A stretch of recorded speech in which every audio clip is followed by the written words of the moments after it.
Ooh, excuse me. Hello everyone, welcome back to another episode of Digi Daily. It's your boy Xanaxdu, and we're back at the set. As you can see, the white background has restored, and I made a little bit of a mess in here. I just thought, one, we just throw some stuff in here, and two, I thought, you guys missed the mess. Let's try to make it look a bit more like home. But yeah, I'm back home, had a wonderful weekend. Sorry that yesterday's video uploaded so late. Just got so busy, you know? Okay, come on. Okay. So, we still have Ulforce Vegemon in the fridge. He is 8 years old, but again, he is in the fridge. Unfridged him today, though, because today was a very special and important day. My first round of the tournament just happened. Sorry I didn't record it. I really should have brought this with me. I decided to do it at, on campus just to kind of get it out of the way, because I didn't have enough confidence in myself that I was gonna make it very far. But I actually won. It was a really fun match too. A lot of twists and turns. Humulos started out with a, what was it? I think it was just a Seedramon, right? I think it was just a normal Seedramon. But then he jog-rest him after the first fight into Mega Seedramon, or Metal Seedramon. And the funniest thing was the fact that he didn't know his count. So he was using the original Pendulum. So we battled with OG Pendulum rules. And OG Pendulum rules, you have a life bar of 3. And, single attacks do 1 bar of damage. The double attacks do 2 bars of damage. And then your Digimon's type and count kind of work into what what his chances are of winning. So I was a little worried, but like I said, we won because Zero pulled it out like last minute. We, I think, won the first match, lost the second, won the next one, and then final round we won once again. Actually, I believe Humulos won twice, and then I won 3 times. Again, lots of twists and turns. It was really, really fun. If you guys want to get in on, future tournaments, feel free to go and join the Digimon Online Discord. It's quite a cool place. And, with the hatch going on, we're doing, like, serious organized tournaments. I wouldn't say serious. No one's, like, winning. We're not playing for keeps or, like, winning money or anything. But I mean serious in the fact that, like, it's organized. We have a bracket. There's a lose. It's double eliminations. So Humulos is currently in losers, as of recording this, at least. And yeah, it's just a lot of fun. I really do enjoy like doing this, and I'm so happy that Digimon Online has grown so much in such a small amount of time. Digimon Online, I don't believe, is a year old yet. Maybe I could be wrong, but again, I don't think so.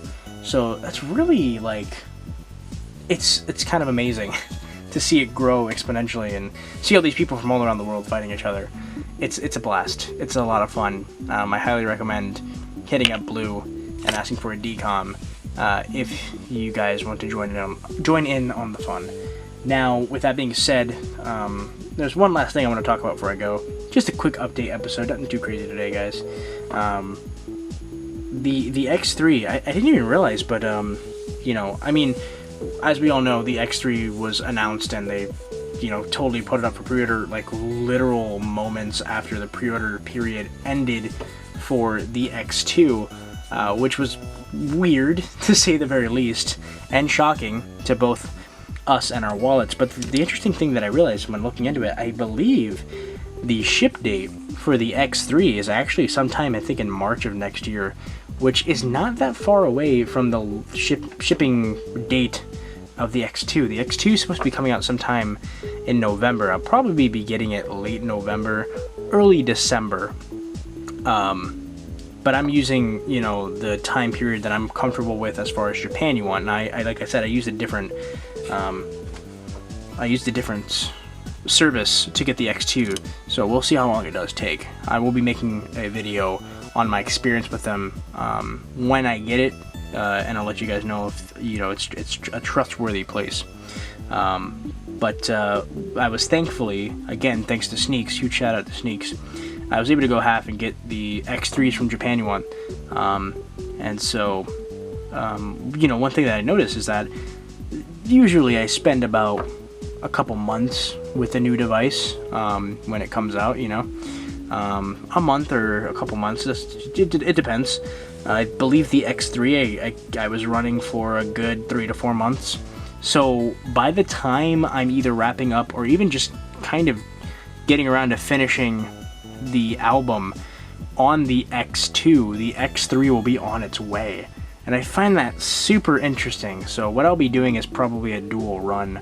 I'll probably be finishing off the X2 while we're doing the X3. Just in case anyone was wondering what I was planning on doing. I'm not gonna just ditch the X2 as soon as the X3 comes out. Yeah, I am very excited nevertheless, but I do find it interesting that Bandai has really started going just like maximum overdrive on the releases. I don't think the next VPET release is going to be this close, like as close as the X2 to the X3. I think my theory personally is that Bandai might go, I wouldn't say dark, but we probably won't hear anything VPET related for maybe a few months, and maybe by like the second quarter of 2020 we'll probably get an announcement of the new VPET or Digivice, whatever they plan on doing, because, and I didn't realize this until someone mentioned it, I can't remember who it was, but the interesting thing about Bandai so far is they've actually been fairly, and by fairly I mean extremely consistent with their releases. The Digimon, or the Digivice version 15th came out, then the D3, then the Digimon version 20th, I believe, then the D-Arc, or the D-Arc and the 20th. After the 20th, there was Wave 2. After Wave 2 20th, there's the Digimon Pendulum 20th, and then there was Wave 2 of that. Then there was the X1, then the X2, and now the X3. So it's been a pretty consistent thing. As far as the X, that was a little kind of curveball, because instead of just doing, a second wave with just different colors, they straight up just made a different, like a new version of the device, and they did that twice, and they did that very close together. I don't think they're going to do that again, personally, but I mean, we'll see. I think they released them so close together because the X was extremely successful for them. The X1 sold very, very well. I believe it sold out maybe the first run, or maybe 2 runs of it sold out. The X2, as we know, sold out a total of 3 times. They had to restock it 3 whole times. And then the X3 so far hasn't sold out yet, but they had, they just put that up for pre-order, so we'll see. So it seems like, like they dipped their toe in making a fairly new device with the X, and it worked out for them. So I think the next device might be something completely new. At least I hope it is. I love the bricks, don't get me wrong. I've got too many of them now. I don't want to see that shell anymore. I'm done.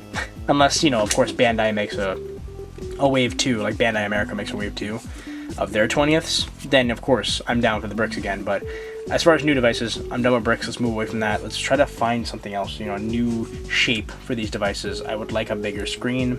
I'd like a backlit screen at the very least. If you can't get a backlit screen, I'd like at least, a colored backlit screen, or just even something as simple as just like a, like a Game Boy mod backlit screen, which is a simple color. I'd like that a lot. I don't ask for much. But yeah, I do hope we get something brand new. No more bricks. If anything, what I can see them doing is reusing this shell, maybe, possibly, if they want to do again like what they did with the X, with like a new device, same mold as far as the shell, similar internals, but the game itself that's inside is going to be different. Maybe they'll do that, maybe not, I have no idea. We'll see. But yeah, that's going to be it. I'm sorry for ranting so long. I said it was going to be a short episode, and here I am talking for 7 minutes about Digimon VPET stuff. I'm going to go. Thank you so much for watching. I really do appreciate it. Let me know what you guys pre-ordered. I know some of you already said you pre-ordered. Did you get both? Did you get one? Which device are you the most excited for, yellow or blue? I've chose yellow. I really like the roster on yellow, and I do like the color. It's not as nice as blue, I will say that. That's true. But I still do appreciate the color, and I can't pass up that roster. Terriermon X will be mine. Mark my words. But that's gonna be it for today. Thank you guys so much. Huge shout out to Humulos for being such a worthy opponent. I do hope to see you again if you stay out of losers bracket. If you get out of there, hopefully we'll see each other later on in the tournament. I'll keep you guys posted on the tournament too. Hopefully I'll be able to show off a battle on an episode. Sorry for no live stream as far as battling goes. Things have been a little bit busy because of, you know, school being in full swing now. Also, happy first day of fall. This is pretty much my favorite time of the year. I really want to turn up this year. As far as October, I want to do stuff on this channel. I definitely want to do stuff on the second channel as far as edits and other stuff. So thank you guys so much for watching. I do really appreciate it. And again, love you. Bye. Peace. Ulforce. Let's send them off. Whoo!